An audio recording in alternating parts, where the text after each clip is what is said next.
there's a little scary feeling that I get just before I push it, thinking, man, maybe I shouldn't do that today. No telling what's going to come out around here.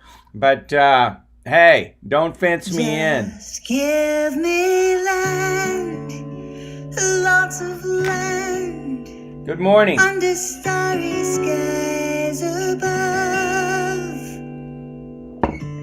Don't fence me in.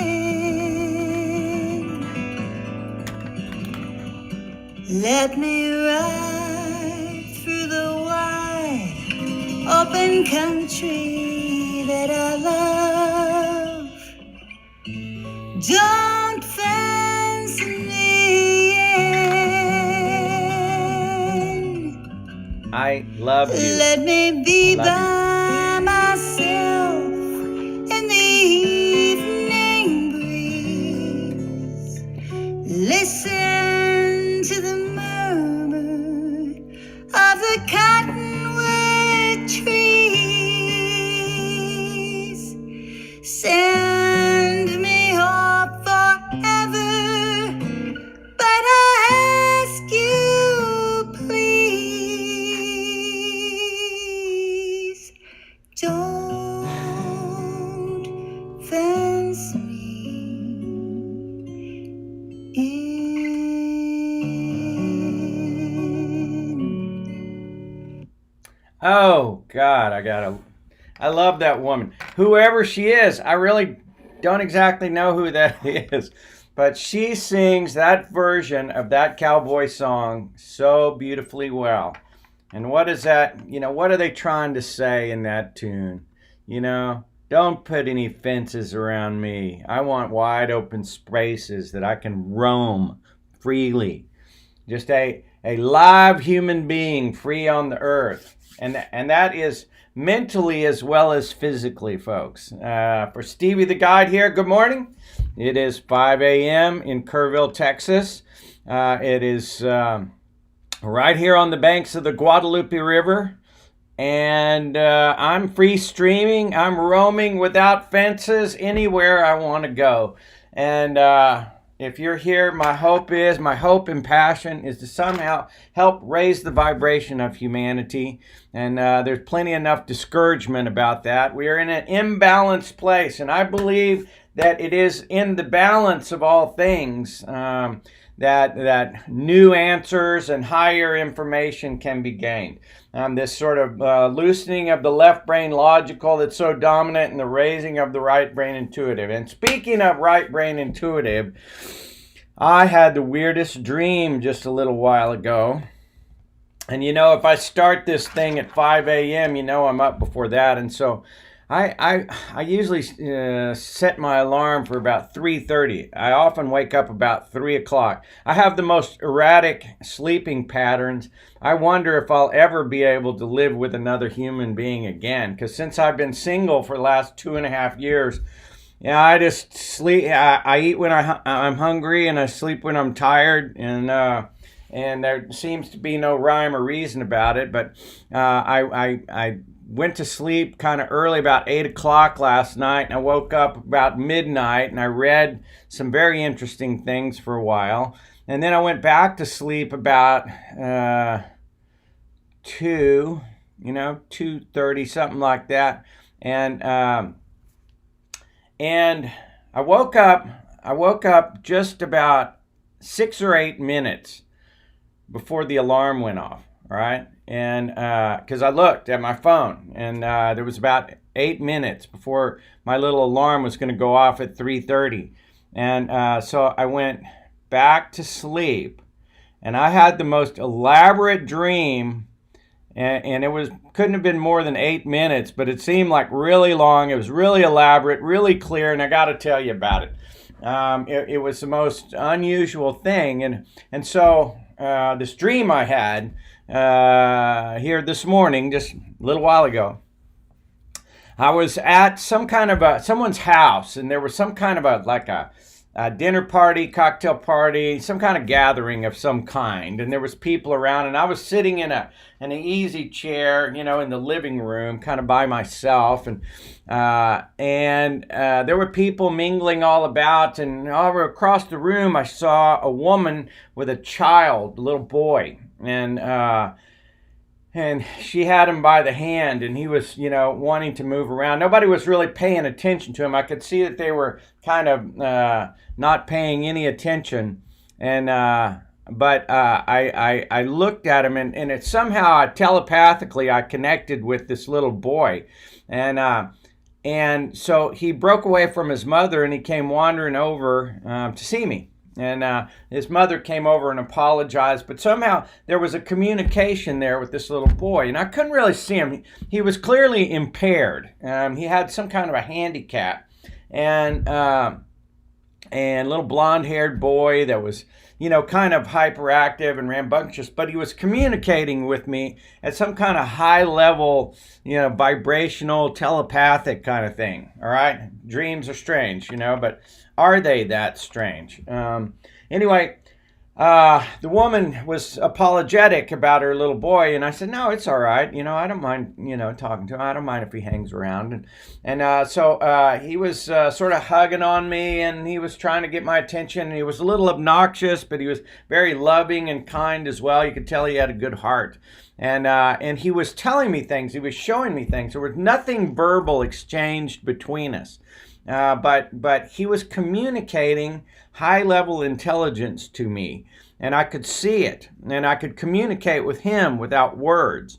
And it was just a fascinating exchange that is beyond my capacity to describe for you here now. But we were establishing this rapport, and all of a sudden the kid looked up, and he had 4 eyes. He had 2 normal eyes, and I think he had 2 right here, and he had 2 sets of eyes. And I was just taken aback when I saw this for a second, and then I looked at him, and he could blink them simultaneously, and he could blink them all individually, and they all seemed to talk to me in some way. And you know, dreams, you know, how do you explain dreams sometimes? But what I got out of it, what he was telling me is that he was highly intelligent, and that we're all impaired. And I've always believed that all human beings are mentally impaired. We all have our own special kind of handicaps, but he was reminding me of this fact. And I noticed that he looked like me, and he acted like me, and he in fact was me, all right? And he was just me in a different form. And his mother was wandering off, and as he was going away, I think he wadded up a piece of paper and threw it. It hit me in the back of the head. And it was reminding me that, you know, we all have these impairments. We're all going through this obstacle course. And I had such an elaborate series of memories and thoughts because of this dream. I woke up and I just sat there in bed for what seemed like the longest time, and I thought about so many different things that I ran in here and scribbled them down so I could try to make sense out of it. But this dream was so fascinating, and it reminds me once again, you know, yesterday I was talking at some length about reincarnation.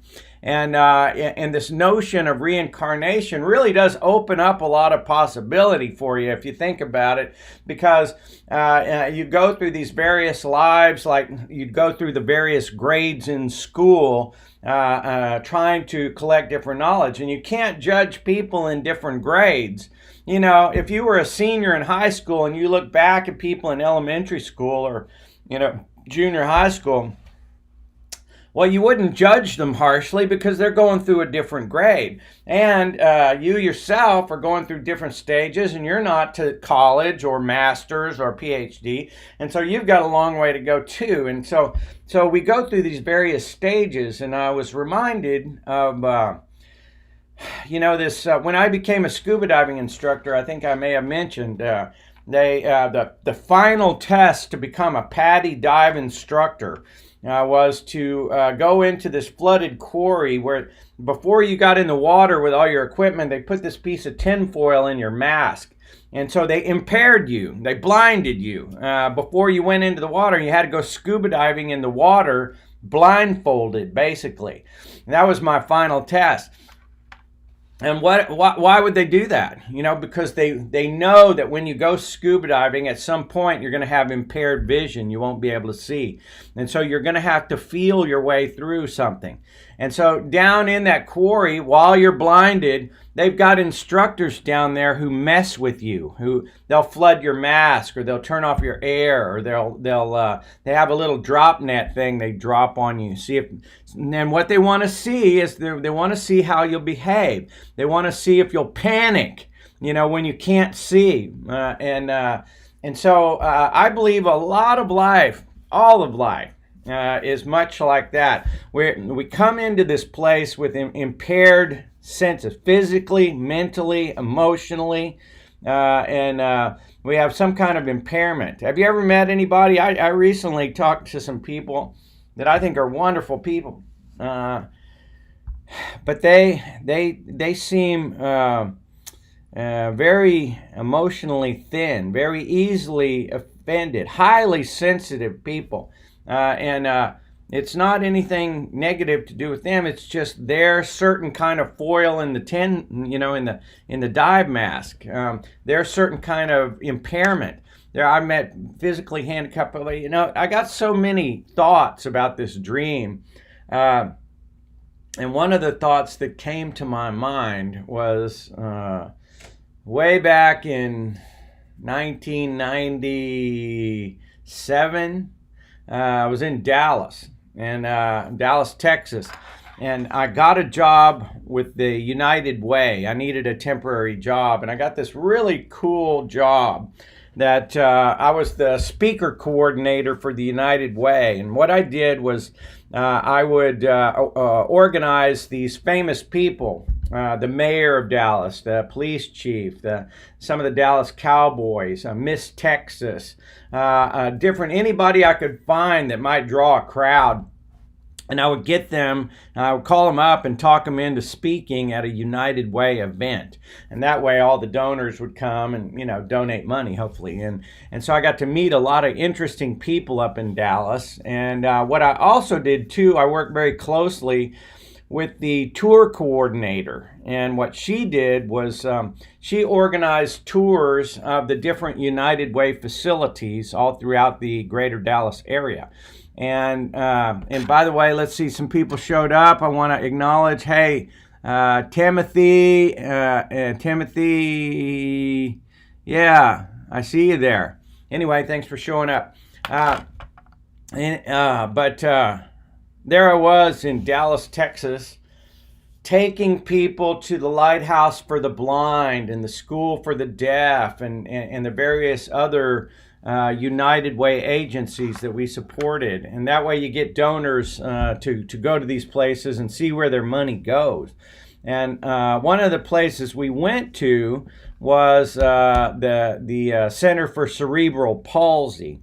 And cerebral palsy is largely a physical impairment, and sometimes it's mentally impairing. And when you look at the people, they look like they're mentally impaired, but they may not be. I got an education at this place that stuck with me the rest of my life. And it was frankly one of the most embarrassing private moments of my entire life. All right. I was so profoundly embarrassed with what my perception of what was going on and what was really going on. And I slunked away. And here's what happened. We go into this place, and there are all these people with cerebral palsy, of course. And we're saying good morning, and we go into this computer room where there's a class in progress, a computer class. And all these, there was probably 10 or 12 students in there who were all looking at computer screens, all of whom had some level of cerebral palsy. And there are, of course, different levels of impairment with people with cerebral palsy. And that's a disease that, you know, people might, you know, have different sort of physical impairments, you know, that are obvious to you. anyway, I walked by and I would say good morning to people, and most often they would say good morning to me, and so I wandered around there for a little while, and as I was about to go, I looked over in the corner, and there was this one guy that looked extremely impaired. He was in a wheelchair, and his arms and legs were very shriveled and very impaired. I mean, he was, and his head was to the side, and his eyes were kind of looking off into space, and so I wandered over and said good morning to him, and he didn't even look like anybody was home. And I took one look at this guy, and I said, "Oh yeah, I mean he's a zombie. He's gone." And that was my immediate impression, was that the lights were on, but nobody was home. All right, and so as I started to walk off, I noticed that right on his forehead there was a little reflective dot on this guy's forehead. He was in this wheelchair. He was in front of a computer screen, but it didn't even look like he was looking at the screen. It didn't look like he was looking at much of anything. And but there was a strange little dot on his forehead, and my immediate impression of that was like in elementary school, when you did something good, the teacher put a little gold star on your head. That's what I thought it was at first. And but then I looked at that little dot, and it had little reflective sort of sequins on it or something. It was weird, and so I waved over to the proctor who was managing that class, and I said, "Hey, what's that thing on this guy's forehead?" And he goes, "Oh, well, that's how he's controlling that computer. This man here, who I thought was a zombie, in my peanut little brain, who I thought that nobody was home. This guy," he says, "this is Henry. He's the teacher of this class. And that little reflective dot on his forehead is controlling that computer screen. You see how when he can move the cursor around and do what he wants on that computer?" He said, "Look at everybody else's computer. He's the one teaching this class. Henry's got 2 degrees from MIT, all right?" And I mean, I was aghast. I was so personally ashamed of myself for assuming that this guy didn't have any sense at all. He's more highly, I mean, by a long shot, he's more highly educated than I am. Henry is a rocket scientist, okay? And he's living a very full and functional life, teaching other people how to use a computer. And I walked away quietly that day, having eaten some humble pie, and realizing that you can never quite tell a book by its cover. And that's that's kind of this dream about the 4-eyed boy that I just had a little while ago.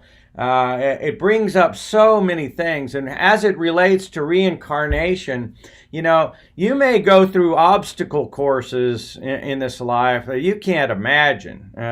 Your different levels of impairment, your confusion, physical handicap, overweight, illness, all these various challenges that we go through. The trick is, are we going to panic, or are we going to try to make highest and best use of the equipment we've been given? And it's easy when you look up and you see people that are achieving things higher than you to be a little envious. It's easy to do that. And it's easy to look down and say people have less than I have, financially, physically, mentally, But really, there's a human spirit in there, every one of us, a divine spark, this high vibration that's trying to completely develop itself and get out, and all of us have this foil in the tin, the tin foil in the mask is blinding us from being our full self. And the trick is, the exercise is, are we going to panic? Or are we going to move through it with elegance and grace and perseverance? And And I was so taken by that experience, that cerebral palsy. And I'm also reminded of my niece, Meady. Meady changed my life. Meady has autism. And she's my cousin's daughter, and she's a wonderful kid. Now, I say kid, now she's almost 40 years old. And Meady, when she was a little girl, changed my life. She really did. And the way she did it was just one little hint of brilliance that changed the way that I told stories. And the way it went was back when I was my brother and sisters and cousins, they already had kids, but I was the uncle. I didn't have any kids until I was about 40. And so whenever we'd get together at my parents' little farm or something like that, they'd say, "Hey, Uncle Stevie, it's your turn to tell the bedtime story," you know. And I liked it. I liked the kids. I didn't have to raise them yet, so it wasn't work to me yet. So I was like, sure, y'all come on, I'll tell you a story, and I'd start to tell them a story. The traditional stories that I'd heard when I was a kid, Hansel and Gretel, the Grinch that stole Christmas, whatever I could think of. And so this particular day, many, many years ago, I was probably in my 30s. Yeah, I was in my 30s. And so I had come home from somewhere far away. I used to travel all around the world. And so I was telling the Grinch that stole Christmas, and the Grinch is, bearing down on Whoville and, stealing all the presents and stealing Christmas. And I'm in the middle of all this stuff. And the kids are all gathered around. And Meady goes, "Hey, Uncle Stevie." This is my autistic niece, Meady. She says, "Hey, wait a minute." I was like, "What? What do you want?" And she goes, "We don't want that kind of story, Uncle Stevie." And I was like, "What do you mean? What do you mean?" And all the other kids are going, "Huh?" And she goes, "We don't want that kind of story." I said, "Well, what kind of story do you want, Meady?" She says, "We want a real story." And I was like, "A real story? Well, what do you mean? What kind of story?" She says, "We want a story with us in it." All right? With us in it. And I said, "A story with us in it?" And all the other kids go, "Yeah, yeah." And I said, "Oh, you mean like y'all want to go on a trip somewhere? We will all go together somewhere. Is that what you mean?" They all go, "Yeah, yeah, that's what we want." And with that one little phrase, "We want a story with us in it," it started me going from stories that I had heard and repeating, established stories, to going to stories that I intuitively made up. All right? It started me speaking original thought. And that was the genius of Meady, my autistic niece. Absolute brilliance to turn it into something real. All right, and that's what I'm about right here. That's what I'm doing now. All right, that's what I'm doing right now. Probably 30 years later, I'm still doing what Meady told me to do. All right, is tell real stories, authentic stories, not just stuff I've read, not just stuff I've been told or taught or trained to do or taught that was acceptable. I tell it however it comes out of me. And so I started telling the kids about trips, and I would take them. I say, "Hey, y'all want to go to China?" They say, "Oh yeah, we want to go to China." So I take them on a trip that I went to. Because I had traveled all over the planet in oil and gas exploration and as a scuba diving and wildlife guide, and just as a curious traveler, I have lots of characters and settings and unusual circumstances that I've been in. And so I took them. I said, "Okay, but first we're going to get ready. We're going to plan and prepare. We're going to go to the store. We're going to get some shoes. We need some bug repellent and the suitcases, pack the, whatever. First aid kit. Let's put all the things in there." And then we pack up and we get on a plane. we take off. We go over to China. We land in Hong Kong. We go to some crazy little tented place, where we eat, seafood and cook in a little pot. And we go to a funny little market, a little Chinese man who talks funny. And we do all these things. We go to the Forbidden City and the Great Wall of China and, all that. And then I think we got on a boat and came home. And then the next was the Great Barrier Reef. We went scuba diving and at nighttime looking at coral spawning when I worked for the Australian Institute of Marine Science. And then we went to the Amazon jungle where the Waorani Indians, they talk.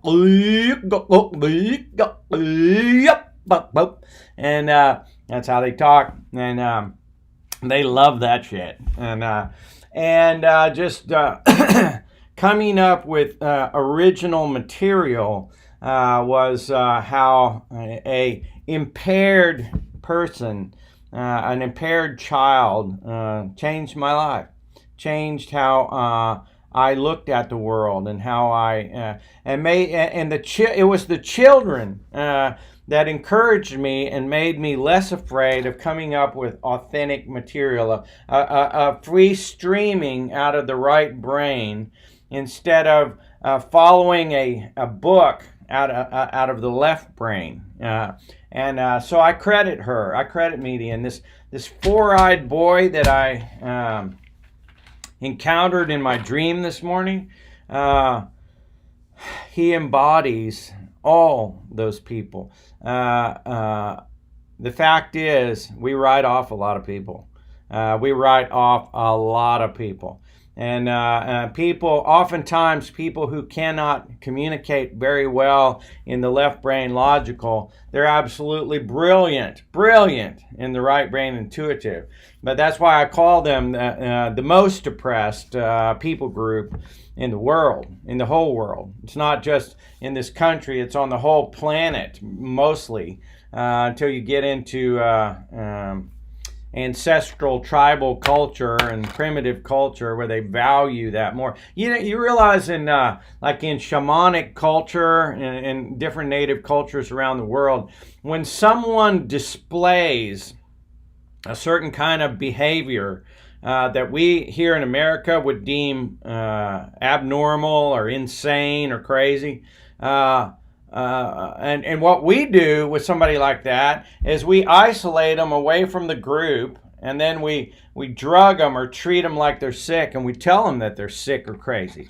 When really in shamanic culture, what they often do is say, wow, that person knows something. Let's pull them in close and let's learn from them. Let's elevate them in the tribe and see what they know. And oftentimes they're the ones that become the wise people of the tribe, or they hold some position of importance and esteem, and thereby making their gifts valued, rewarded, and to come to full fruition instead of squashed and managed and treated like they're sick or crazy.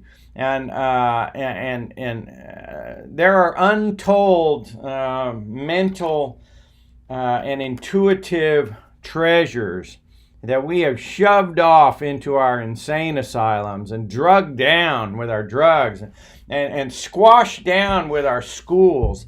And we are so much poorer because of our education system and the way it strip mines only a left brain logical commodity, and the vast knowledge that can be gained from people if we will only settle down a little bit and nurture them and support them and bring about those beautiful artistic qualities, those insights. I'm reminded of a boy named Jake Barnett who is autistic. I think I've mentioned him before, but Jake Barnett, he couldn't even talk until he was 5. And then, they sent him to special ed, and the teacher said, we can't do anything with him. He just sits in a corner and does nothing. Let's see. This is Andy27. Hello, Andy. And Yinging554. Hi, how you doing? Don't mean to ignore you. Welcome. I just I think that we are much poorer in the world because we do not recognize this oppressed people group. The right brain, intuitive people are the most oppressed people, and we treat them as evil. We treat them as crazy. We treat them with pity, as if they don't have what it takes. And instead of treating them like the unique characters that they are. And so in this dream, this little four-eyed boy who was me, who everybody looked upon as, handicapped, looked upon him with pity and with, distance. They wanted to distance themselves from him. But he intuitively came over to me, and we had this nonverbal communication. And at the end of it, he tossed a piece of paper and hit me in the back of the head, like saying, remember, all right? Remember who you are. Even in your impairments, we all have these impairments. That's the way it's supposed to be, because we're trying to work our way through that. And when we look at someone and we think, oh man, they haven't got it. There's the lights are on, but nobody's home. There may be a brilliant guy. Jake Barnett is who I was talking about. Jake Barnett was the autistic kid. The teacher said they could do nothing with him. And when he was 8 years old, he finally figured out what mathematics was. Nobody taught Jake how to do mathematics. He begged his mother to take him to a college calculus class. And the minute he got there, he bolted down to the blackboard and started telling the professor how to do it. Jake Barnett arrived here with calculus in his brain, and he could do it. Within a couple of weeks, every math professor in the land was there watching Jake Barnett tell the calculus teacher how to do it, debating the proper way to do calculus. And Jake knows. It's like Mozart. Nobody taught Mozart how to play music. The boy arrived here with this, all right? And it is countless other examples of how we can access higher intelligence and a much broader bandwidth with this high-level computer of ours if we just settle it down and learn how to turn the dials of the radio, so to speak. This thing accesses the internet. Once upon a time, I had to remember people's phone numbers. Okay, I don't anymore because they're all in this phone. All right. Once upon a time, I had to take out a paper map, stop my car, and look and see where I was going. All right. Not anymore. This thing just tells me where to go. How does it do that? How does it know? But I think that our brain does the exact same thing. That's what I think.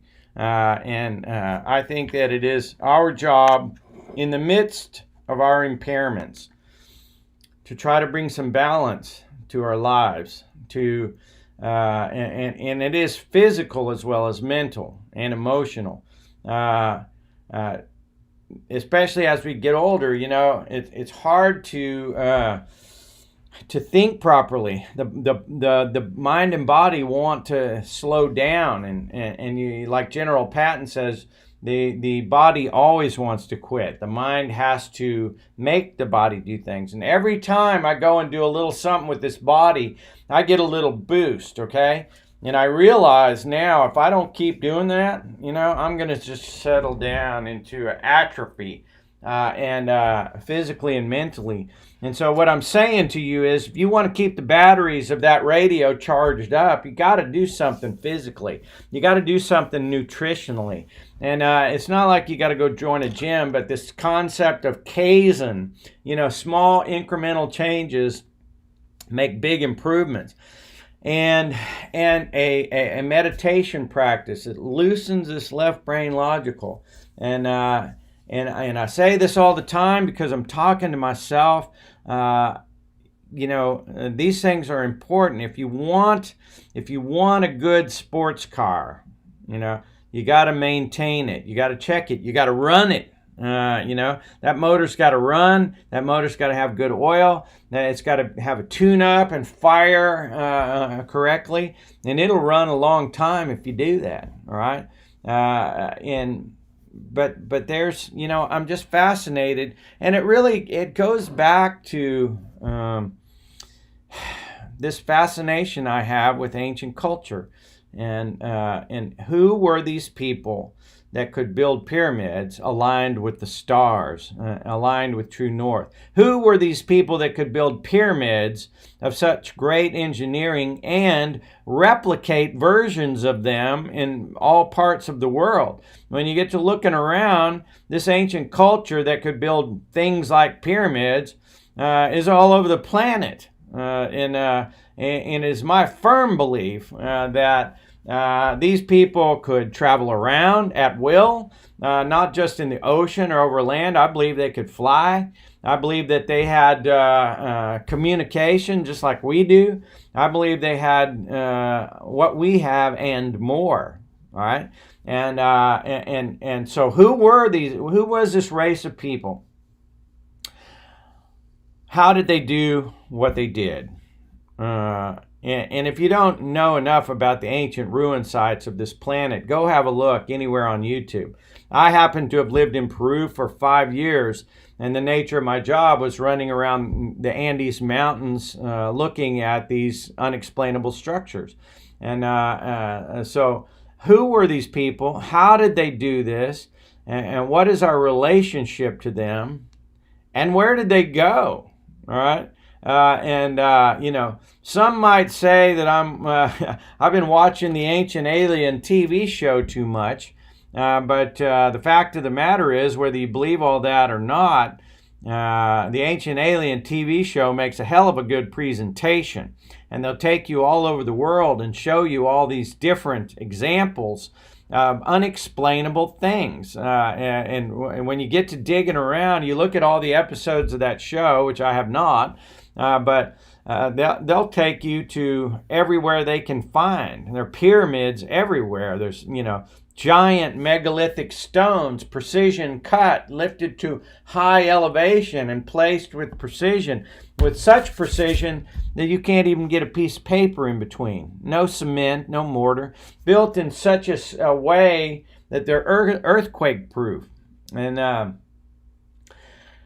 I'm fascinated by that. I want to know exactly what the history was. And when you go and ask your average pastor, hey, what was that? He'll give you some mumbo jumbo about primitive people with little copper chisels and hemp ropes, or some garbage like that. All right, and that's what they teach you in public schools. It's one of the many reasons why I don't trust public education, because a bunch of it's government, garbage, and our ancient history has been kept from us, and there is a part of the upper echelon that clearly doesn't want us to know what's been going on around here, and that, to me, that much is clear. And they have an agenda to keep us simple, to keep us right in the present. Religion wants to keep you in this sort of 6,000 year window, and so it seems does the government. And the government has a history all over the world of picking up artifacts and hiding them and not showing them to the public. But we found out a bunch of stuff anyway, and so I'm fascinated by all that, and it is my belief that there was, one or multiple great disasters that happened that killed off a bunch of people, and then the rest of the people sort of got it back together, and they formed these, sort of dominating leaderships, both political and religious, that whipped the people into a certain control pattern and enslaved them. And Moses somehow got the Hebrews out of Egypt. Got them out of there, let my people go, and all that, which is another weird Bible story. But you know, it all centers around slaves. And when you really get to looking at this thing, folks, it's still all about slaves. It's just changed. They don't whip you anymore most often, but they do control your money, and they do control the banking system and the credit system, and keep people indebted, and keep you working for the man. And there's got to be, if you'll notice what's going on in the world right now, it's this whole series of power structures, whether they be religious or political or corporate or banking, and all of them are designed to control the physical and mental activities of the vast majority of people. And I say, let my people go. That's what I say. And I believe the way to do that, ladies and gentlemen, boys and girls, moms and dads, friends and neighbors, the best way to let our people go, to have this second coming of Christ consciousness, is that for each of us to try our best to settle down that left brain logical, which is the rules and regulations. Follow the rules. Do what you're supposed to do. Do what you're told, and to loosen that up a little bit and follow more that right brain intuitive. Allow that small, still voice to come up any way it can. I mean, a big part of the reason that I live stream on this thing is it's an exercise for me to loosen up that right brain intuitive mind, to allow it to free flow factor of the left brain logical. I let anything come out of this mind that wants to come out. On any given subject. And this morning it happened to be the four-eyed boy dream that I had just a little while ago. But it sparked a bunch of different thought that free flows out of me. And I believe out of that deep well of each of us comes a wealth of information. It accesses this broader realm of consciousness, just like your radio tunes to various different channels that you may not have even known about. If you press the scan button on your radio, it will take you to stations you never even heard about, especially if you're driving long distance in your car.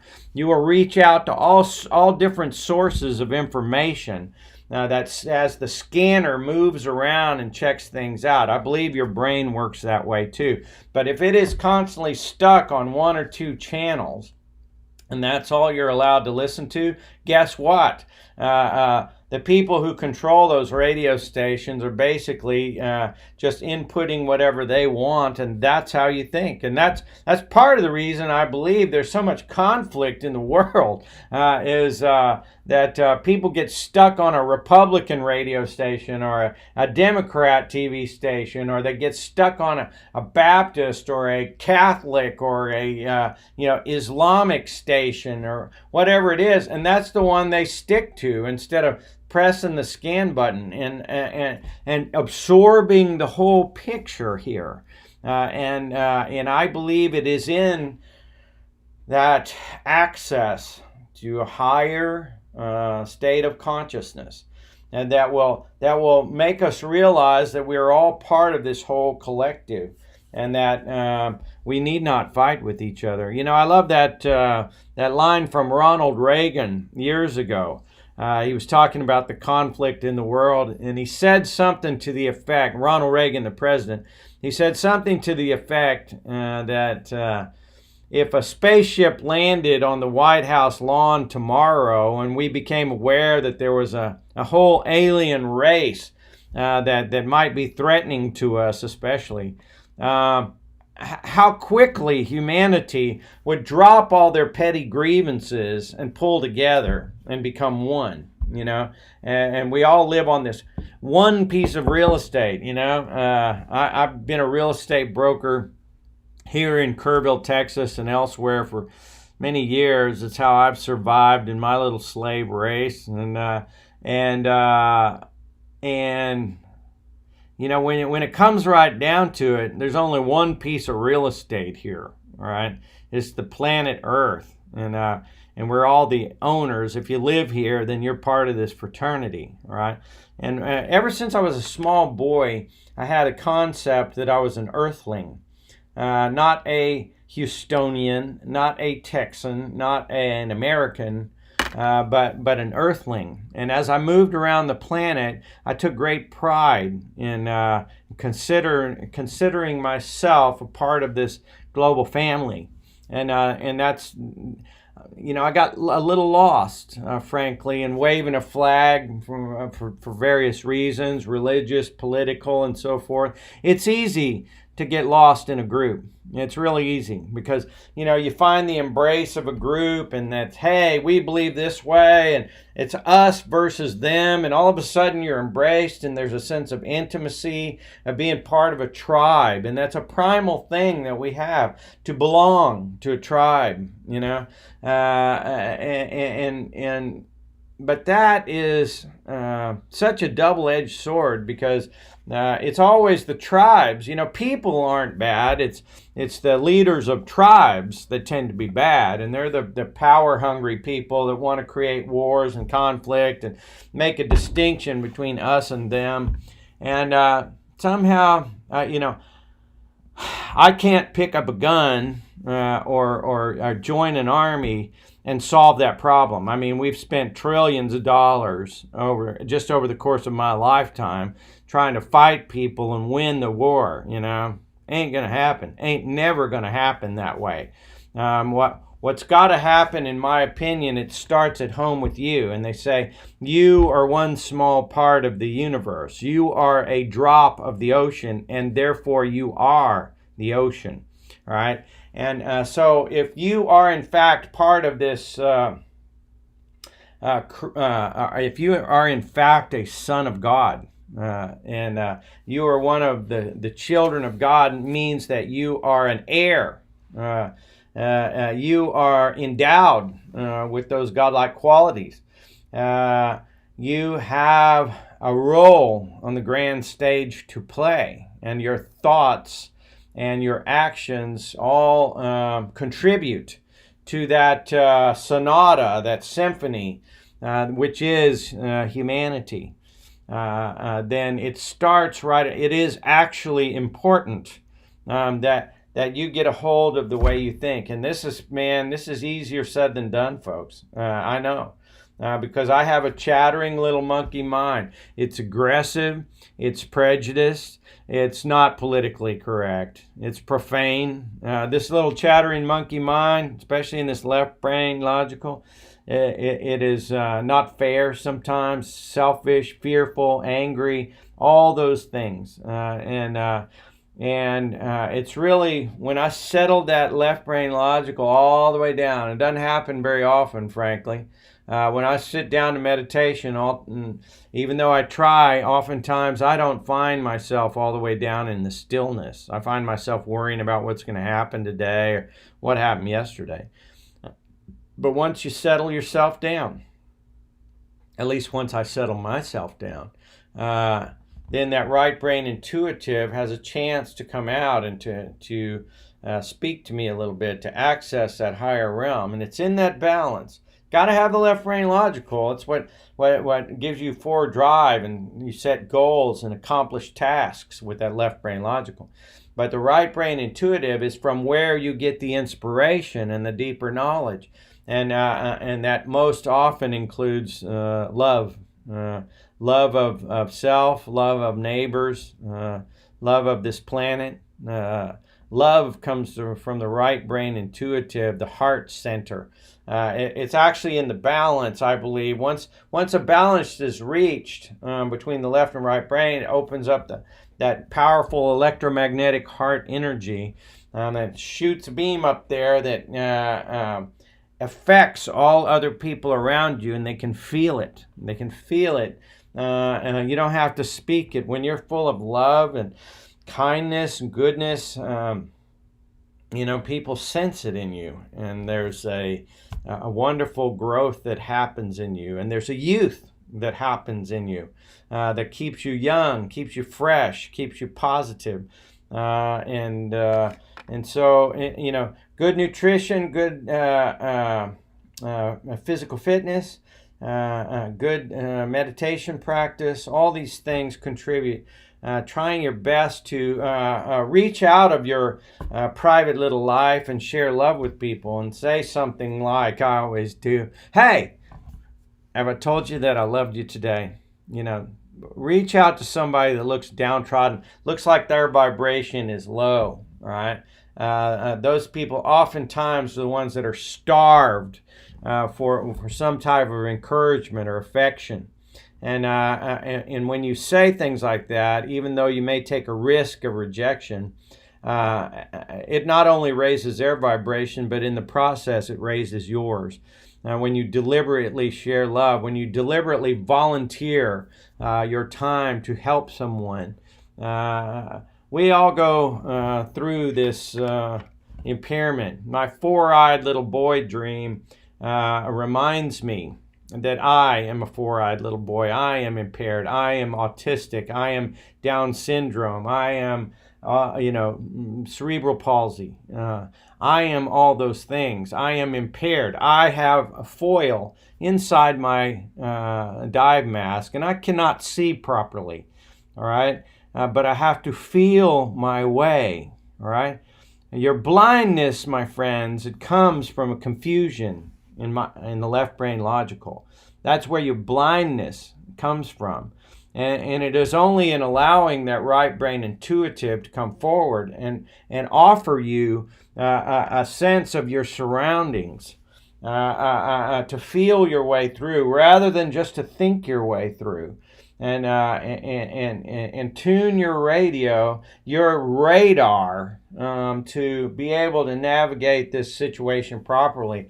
And it's not easy, you know. If you're in pain, if you have serious physical and mental impairments, you know, I mean, I can only imagine. I was blessed with a body that works fairly good, and a brain that gets me at least, you know, some of the way through this crazy world. But it's as I go forward. And the reason I do this live stream is because I love you and I love myself, and I want to develop this skill of free-flowing, this right brain intuitive, without paying attention to the fear-based thought of what people out there may think, what the reaction may be. More and more I'm getting to where I simply do not care. I want to be honest and authentic, and that is becoming more and more my priority. And as I do this exercise, I become a little bit better at it every day to share what's genuinely on my heart. I've said before, I've held this weekly Forbidden Discussions meeting here in Kerrville, Texas, and also in Austin, Texas, for the last couple of years. And I have told people very personal things about myself, that I was visited by supernatural beings when I was 5 years old, and I had an out-of-body experience when I was 6 years old, and throughout my life I've felt divine guidance and divine protection by the most unlikely people and scenarios. And I've had several experiences with the past life regression, where I was different, mostly military people in my past life, and on and on. And when I share these things, and one of the gifts that I have that's been a great joy for me to share, is that I will pour out these intuitive things to people, and as I do, it seems like many of them want to share with me. And as I fearlessly share my honest human being experience with people, they tend to open up and say, you know what, something happened to me one time. I saw something, I felt something, I think, this is the way to go. And I've never told anyone. I've never told my husband or my wife or my family. I've always kept it hidden inside because it's forbidden. It's forbidden, and I can't let people know that I've seen this or done this or know this. But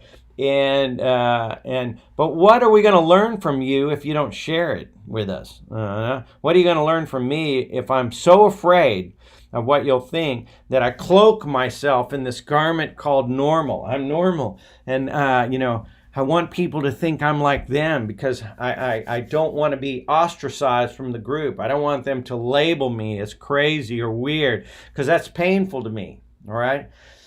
But what had become more painful for me, folks, what had become much more painful for me is pretending that I was somebody else, being dishonest, inauthentic, not genuine. That I was pretending I was in this, sort of very conservative Christian crowd who I love, and I wanted to be a part of that, but I had reached a point where I could not be myself and be honest, and I was growing. This is what they call awakening. This is what they call the shift. The things that are happening. All of a sudden, my intuition started growing and growing and growing, and it also started as I sent out that vibration. It started attracting these very unique people into my life. The abbot of the Jade Buddha Temple in Houston. He became my very good friend on a cruise ship at 4 a.m. All right, a vibrational healer named Wendy, who's has a healing center down in Costa Rica. I barely knew her in high school, but in our chit chat on Facebook, she invited me down to her healing center. A wonderful man from Colombia who turns out to be the head shaman of an old and respected tribe down there. I went to 2 12-day healing retreats with him and did a plant medicine called ayahuasca. This had a big impact on my life. And I've talked at great length here. You can go back and listen to some of my talks about that. Profound experiences. And so as one's vibration rises, and as you allow your right brain intuitive come up, as you allow yourself to awaken, and awakening to me is nothing more than allowing both parts of your brain to function properly. We have been the victims of hundreds of years of psychological operations. That is my take on it. Hundreds of years of formalized education and discipline and fear-based thought, and we have been afraid of our right brain intuitive. And we and back, even in the United States of America, they used to burn the intuitive people as witches. Salem, Massachusetts, and certainly all over Europe for hundreds of years. Anybody who was the least bit intuitive, oftentimes the women who had this strong, feminine, intuitive, right brain independence, they were targeted and either killed or shut down somehow and cowered into a submissive position. But these were the very ones that you go to when you were sick, when you're going to have a baby. These were the midwives. These were the people that knew about natural plants and healing. These are the people that knew about vibrational healing and all manner of different, ancestral healing practices since time immemorial.